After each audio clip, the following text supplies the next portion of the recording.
Madame, Monsieur, bonsoir et bienvenue dans le Grand News Soir. Je suis très heureux de vous retrouver. Merci de nous recevoir. Voici les titres de ce vendredi soir. Le profil de l'assaillant de l'attaque au couteau survenu à Bordeaux en Gironde mercredi dernier.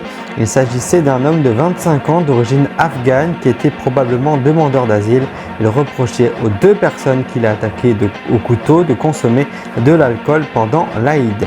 Une marche blanche a été organisée ce vendredi dans l'après-midi à Viry-Châtillon en Essonne pour saluer la mémoire du jeune Chemseddine, 15 ans, qui avait été roué de coups le 4 avril dernier à proximité de son collège et est décédé le lendemain. Oriental James Simpson est décédé hier à l'âge de 76 ans des suites d'un cancer. D'abord connu pour sa grande carrière dans le football américain, il avait fasciné et divisé les États-Unis lors d'un procès où il était accusé d'avoir tué son ex-femme et un de ses amis. Et puis, l'alerte rouge au pollen de bouleau est déclenchée dans le Nord aujourd'hui. Un pharmacien de Lamprey livre ses conseils pour se prémunir des allergies.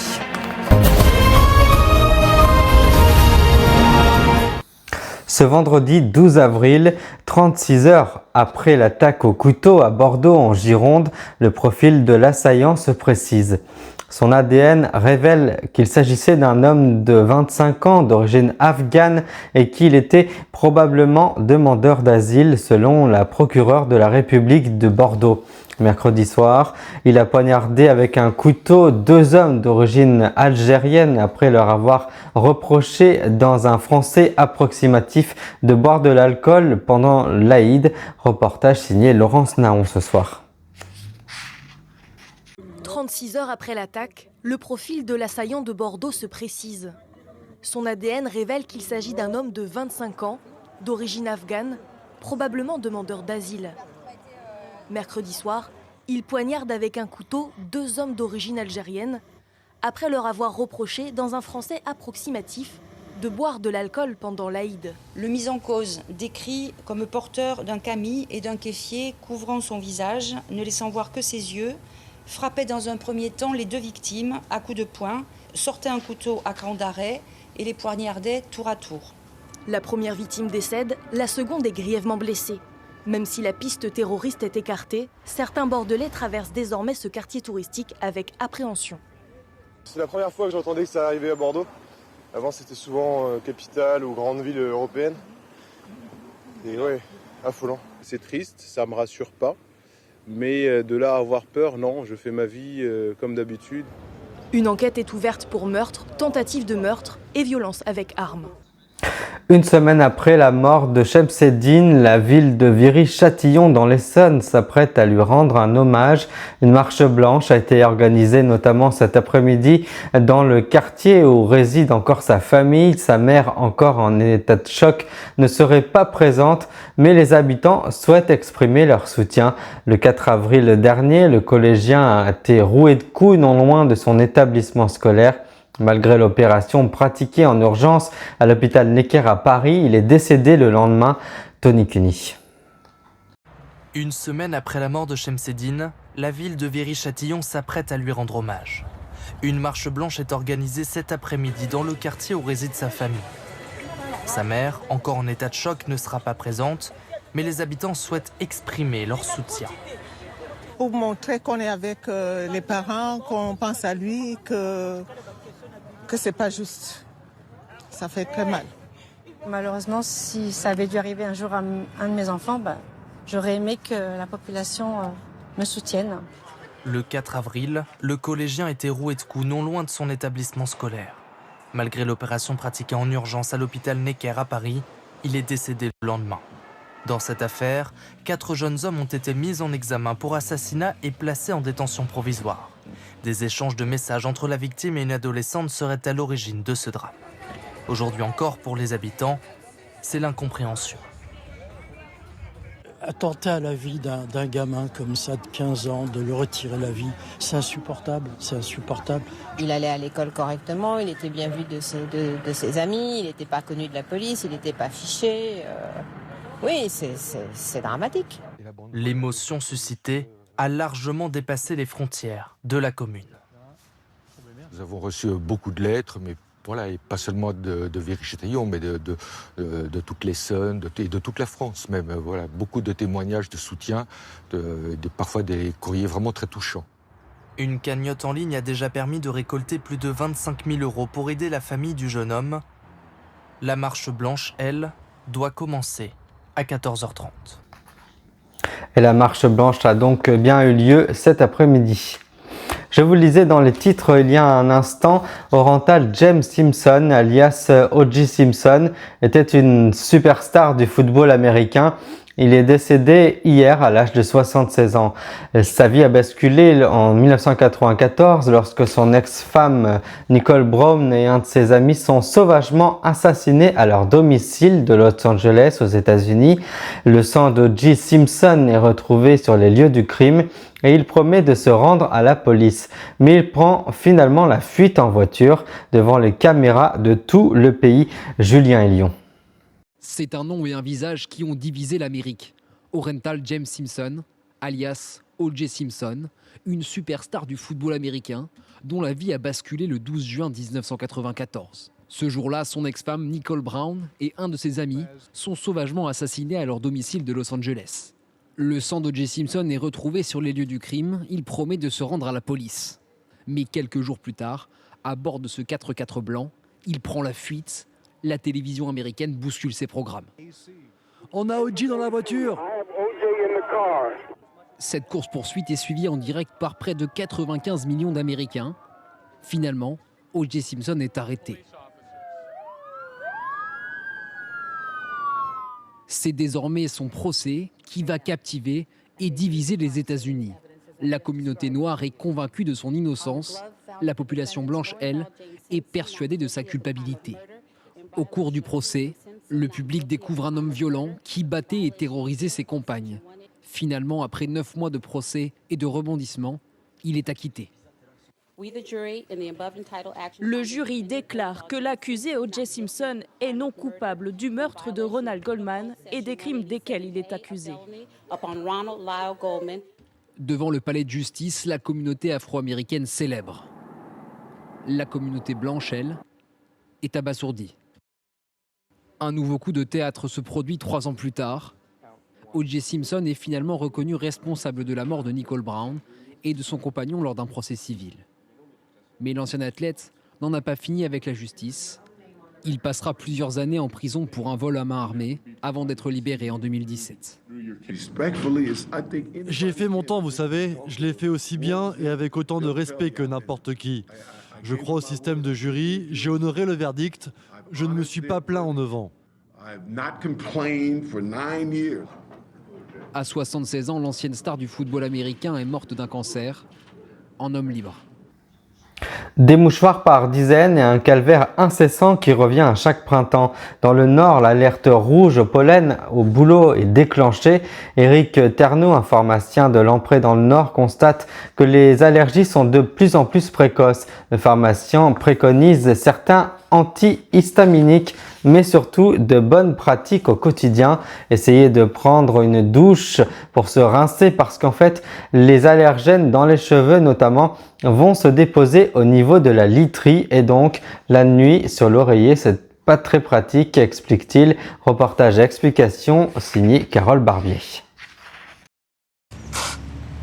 Des mouchoirs par dizaines et un calvaire incessant, le même à chaque printemps.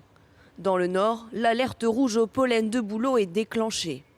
Le nez qui coule, les yeux qui grattent. Là, il y a les bouleaux qui arrivent aussi, donc là, on le sent au fond de la gorge. Je remarque que les pollens sont de plus en plus présents rapidement et ça arrive de façon assez rapide d'un coup. Ouais. Antihistaminique tous les soirs, ça aide à bien dormir.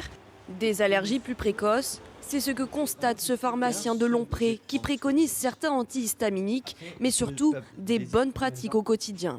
Essayer de prendre une douche pour se rincer, parce qu'en fait les allergènes dans les cheveux notamment vont se déposer au niveau de la literie, et donc la nuit sur l'oreiller, c'est pas pratique. On peut également utiliser des solutions de sérum Phi pour se laver les yeux en rentrant à la maison. Les bouleaux, les frênes, les graminées ont entamé leur floraison avec un mois d'avance à la faveur de températures plus douces. En France, plus d'un adulte sur 3 souffrirait d'une allergie au pollen. La maladie de Parkinson se caractérise par les tremblements, la perte d'équilibre, les troubles de l'odorat ou du sommeil. Un médicament utilisé ordinairement contre le diabète a donné des résultats plutôt positifs contre la maladie. Au cours d'une étude menée en France, le lixisénatide ralentit la perte des neurones et les symptômes de la maladie ne s'aggravent donc plus avec le temps. Les explications d'Elisabeth Leboeuf. La maladie de Parkinson se caractérise par les tremblements, la perte d'équilibre, les troubles de l'odorat ou du sommeil. Et c'est un médicament utilisé ordinairement contre le diabète qui a donné des résultats positifs contre la maladie au cours d'une étude menée en France. Ce médicament, le lixisénatide, ralentit la perte des neurones et les symptômes de la maladie ne s'aggravent plus avec le temps. De plus, il agit sur une inflammation qui altère le fonctionnement du cerveau. C'est plutôt une activité qui va permettre que les récepteurs d'insuline, qui ont ce rôle, on va dire, de protection neuronale, vont retrouver une fonction qui est plus protectrice par rapport aux neurones. Les résultats de l'étude sont encourageants, mais il reste une nouvelle phase d'essai avant d'envisager un changement des traitements pour les malades de Parkinson. Une étude de plus grande ampleur va donc être lancée afin de confirmer les résultats. Hier, la professeure Karine Lacombe accuse pour la première fois publiquement Patrick Pelloux dans l'enquête de Paris Match. L'infectiologue confirme que l'urgentiste est bien le prédateur sexuel qu'elle assure d'avoir côtoyé au cours de sa vie professionnelle. Les médecins stars des plateaux télé auraient eu des gestes très souvent déplacés. D'après ce que raconte Karine Lacombe dans son livre, il se frotte le bas du dos contre son dos en disant « Putain, c'est trop tentant », relate Anne Jouan, journaliste à Paris Match. Reportage signé Marc Laurent. Est raconté dans l'article de Paris Match. Nous sommes le 25 novembre 2017 à l'Élysée. Patrick Pelloux est sur scène à l'occasion de la journée de lutte contre les violences faites aux femmes. Insupportable pour certaines spectatrices de l'assistance, elles auraient été mises au courant de comportements déplacés du médecin. Pour marquer le coup, elles se mettent alors à tousser. Pour la première fois aujourd'hui, la professeure Karine Lacombe l'accuse publiquement. Dans l'enquête de Paris Match, l'infectiologue confirme que Patrick Pelloux est bien le prédateur sexuel qu'elle assure avoir côtoyé au cours de sa vie professionnelle. Patrick Pelloux, médecin star des plateaux télévisés, dont les gestes auraient souvent été très déplacés.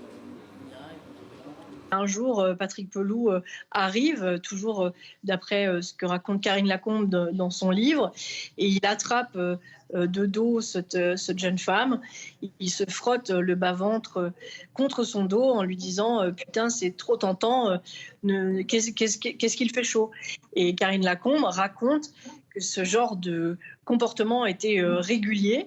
Des comportements réguliers et connus dans l'hôpital Saint-Antoine où il a travaillé, toujours d'après la professeure Karine Lacombe. Certains faits remonteraient à plus de 20 ans. Plusieurs d'entre nous, jeunes chefs de clinique, internes, même aguerris, nous nous rendions à nos gardes avec réticence. Deux anciennes ministres de la Santé, Roselyne Bachelot et Agnès Buzyn, confirment avoir eu vent de comportements inappropriés de l'urgentiste. Cette dernière affirme l'avoir écarté de l'hôpital Saint-Antoine pour cette raison. Contacté, Patrick Pelloux n'a pas répondu à nos sollicitations. À Paris Match, il réfute toutes les accusations portées par sa consoeur et la menace d'un procès. À cette époque, on n'avait pas le même rapport au sexe, et puis c'était pour rigoler. Avec MeToo, on ne peut plus rien faire. Karine Lacombe nous assure de son côté n'avoir à ce jour pas eu vent d'une procédure judiciaire la concernant. Elle se dit sereine et soutenue par son environnement professionnel et familial. Je vous en parlais dimanche dernier à Avallon dans l'Yonne. Les habitants sont abasourdis de savoir leur maire en prison. Sur le marché, nombre d'entre eux peinent à croire à l'implication de leur élu dans le trafic de stupéfiants. En plus de son mandat de maire, Jamila Absaoui travaille à mi-temps comme préparatrice en pharmacie. L'officier n'a d'ailleurs été perquisitionné et rien n'a été retrouvé. On savait qu'elle avait un frère qui avait été condamné il y a une quinzaine d'années pour des problèmes de stupéfiants. Depuis, on n'en avait jamais reparlé, assure Antoine Guibourg, employé de Jamila Absaoui. Reportage de Virgile Le Rouge. La commune d'Avallon abasourdie de savoir son maire en prison. Sur le marché, beaucoup des 7000 habitants peinent à croire à l'implication de leur élu dans un trafic de stupéfiants. Ça me sidère, ça, et c'est triste pour elle, parce que je ne crois pas du tout, hein. Vraiment. De la tristesse, parce que cette dame, je pense qu'elle faisait bien son travail. En plus de son mandat de maire, Jamila Absaoui travaille à mi-temps comme préparatrice en pharmacie. L'officine a été perquisitionnée, rien n'y était trouvé, mais son directeur reste interloqué. Et puis c'est tout. On savait qu'elle avait un frère qui avait été condamné il y a une quinzaine d'années pour des problèmes de trafic de stupéfiants. Mais voilà, depuis, on n'en a plus jamais reparlé. Elle travaillait bien, elle était appréciée par la clientèle. Jamila Absaoui est poursuivie après la découverte dans le pavillon dont elle est propriétaire de 70 kilos de résine de cannabis, près d'1 kilo de cocaïne, 7 000 € en espèces et 2 lingots d'or. Après 72 heures de garde à vue, la maire d'Avallon a été mise en examen hier soir et placée en détention provisoire. Mais pour son avocat... Nous sommes certains que l'enquête en cours disculpera totalement la maire d'Avallon. Elle n'a strictement rien à voir avec les faits qui lui sont reprochés. Hier soir, les 2 frères de Jamila Absaoui ont également été mis en examen et incarcérés. L'un d'eux la dédouane totalement. Monsieur Rachid Absaoui reconnaît entièrement les faits, indique qu'il a effectivement servi de nourrice dans le cadre d'un trafic de stupéfiants dont il n'est pas le chef de réseau, et indique que les matières stupéfiantes ont été entreposées à cet endroit à l'insu et sans le consentement de sa sœur. Au total, 5 personnes sont mises en examen dans le cadre d'une information judiciaire pour trafic de stupéfiants. À Orenbourg, en Russie, seuls les toits des maisons dépassent de l'eau. Ce vendredi, dans le sud de la Russie, le fleuve Oural continue de monter bien au-delà de son niveau record. Plus de 11 000 maisons ont été inondées dans la région aujourd'hui. Pour éteindre la colère, Moscou diffuse des images des secouristes et de Vladimir Poutine en train de suivre la situation en direct par visioconférence. Le président russe n'a pas prévu de se rendre sur place pour le moment. Reportage Laurent Lacroix. Image spectaculaire de tout un quartier où seuls les toits des maisons dépassent encore de l'eau. Ce matin, à Orenbourg, dans le sud de la Russie, le fleuve Oural continue de monter. Il est déjà bien au-delà de son niveau record. Les sanglots de cet habitant qui constate les dégâts. Plus de 11 000 maisons ont été inondées dans la région. Ici, il y a des meubles et maintenant ça flotte.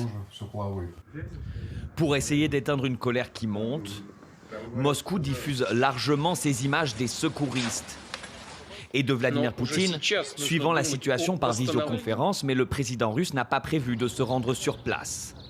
Et certains habitants restent dans l'inconnu. Pour le moment, ils ont dit qu'ils donneraient 200 € par personne, et c'est tout. Ces inondations historiques ont été provoquées par une fonte rapide de la neige, accentuée par des pluies importantes. Elles touchent une très large région à cheval sur la Russie et le Kazakhstan et devraient se poursuivre encore plusieurs semaines. Au Kazakhstan, ce sont près de 100 000 personnes qui ont dû être évacuées.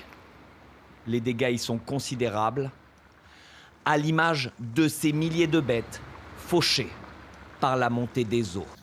Et terminons ce journal en partant dans les Deux-Sèvres pour se livrer à une chasse au trésor à l'ancienne, sans GPS et avec une simple carte. André et ses acolytes passent leur temps libre à rechercher des bandes Michelin. Leur trouvaille du jour est un modèle d'exception. C'est quand même du patrimoine routier qui est encore debout, analyse l'un d'entre eux, estimant la borne aux années 30. C'était censé représenter un gendarme faisant la circulation, explique à son tour Vincent Dabin de l'association Deux-Sèvres Auto-Mémoire. Anne Chopin les a rencontrés. Quand il sillonne les routes des Deux-Sèvres, c'est pour se livrer à une chasse au trésor à l'ancienne, sans GPS et avec une simple carte. Et quelques kilomètres plus loin... Ah ouais, génial. On va se garer là-bas. Hein. On va se garer là-bas, il y a de la place. Hein? André et ses acolytes passent leur temps libre à chercher des bornes Michelin. C'est le terrain qui a bougé un peu. Et voici la trouvaille du jour. En fait, pied fendu et l'œil poché. Pour les connaisseurs, un modèle d'exception. Le chapeau, ça, on va s'en charger. C'est quand même du patrimoine. Un patrimoine routier qui est encore debout, années 30. Alors, vous avez un cube et un piétement en béton. Et sur les parties latérales, vous avez 3 plaques en lave émaillée avec les inscriptions d'un mougon, la crèche. C'était censé représenter un gendarme faisant la circulation. Presque centenaire et souvent en piteux état, on trouve encore ce type de borne dans les villages, comme celle-ci. Offertes dans un premier temps par Michelin aux communes, les bornes d'angle et toute la signalétique sont ensuite commercialisées à partir de 1931. On l'a oublié, mais à cette époque, le trafic routier explose et c'était l'unique moyen pour les automobilistes de s'orienter. Ça, c'est le début de l'évasion, le début des déplacements, la découverte des régions, les vacances, tout ça. C'est un global. Voilà. La liberté de se déplacer avec un véhicule et de trouver son chemin facilement. Et ceux qui les ont croisés sur les routes à l'époque ne les ont pas oubliés. Il n'y avait pas le GPS, il n'y avait pas, etc. On se repérait aux bornes. C'était ça quand même. Et je trouvais que c'était bien. On a quand même plus de 70 ans, alors c'était notre jeune temps.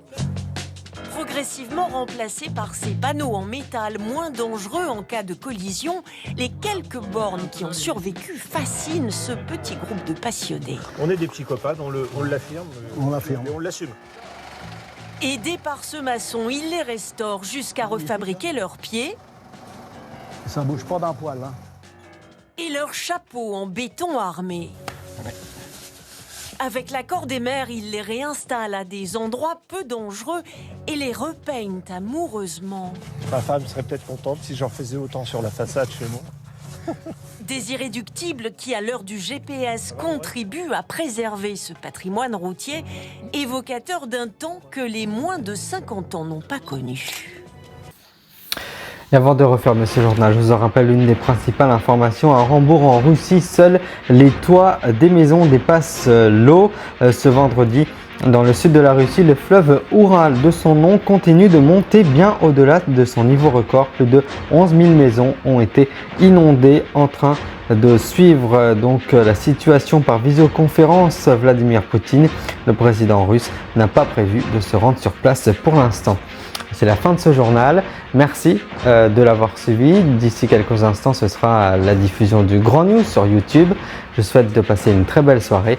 On se donne rendez-vous vendredi prochain. Merci de votre fidélité. Je vous souhaite un très bon week-end. Merci et bonsoir.